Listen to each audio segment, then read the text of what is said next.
Okay, so I've got the box in, and it comes in through the wall there, and then I've got a power going up and out to the right there to an outlet and a switch, and the wire going straight up the top. Right now it's going to the air conditioning unit, but we're going to end up taking that out. But that's what that's going to. I've not decided what I'm going to do with that power cord when I finish, but I've thought about adding an outlet on the back of the trailer when I'm done. So that's where that's at. I've got it tucked up underneath. Let's see if we can see it. There you go. So I just ran it through there and then in through my wall. And then it comes up through the back of these shelves and it comes up here.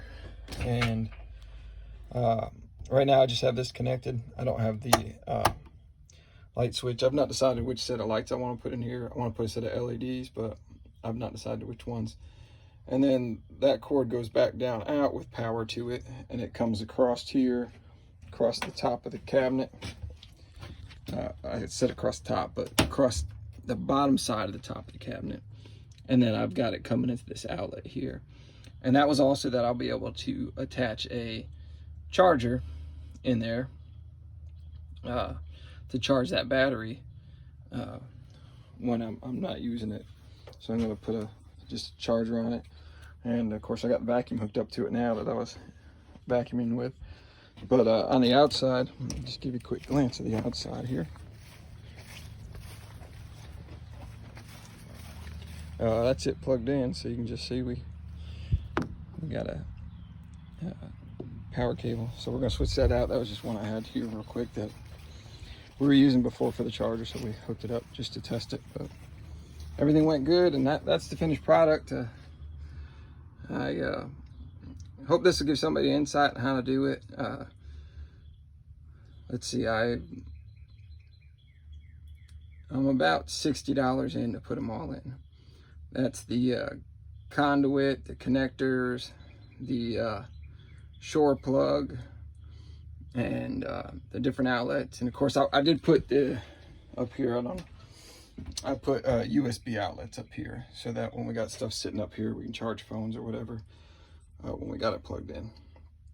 So that was yeah, that was $25, $15 for the shore plug connection that goes in the wall from the outside.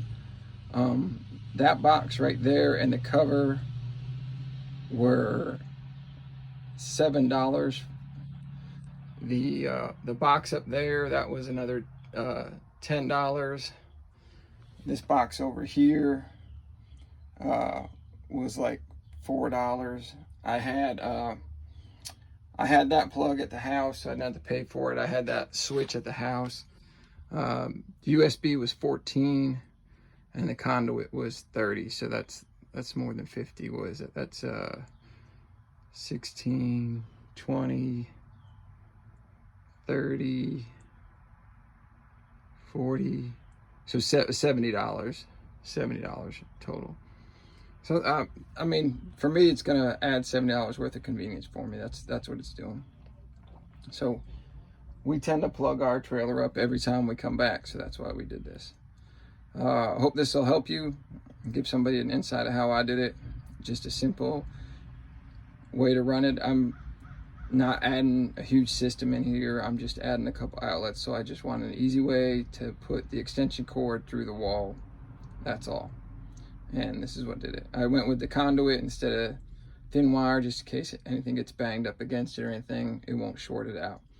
I also didn't put any breakers in here because I'll be plugging into an outlet with a breaker, or I'll be plugging into a generator that has built-in breakers in the outlets on it. So that's why I didn't add a whole bunch of breaker systems. Also, for me to disconnect it, I just unplug the whole thing.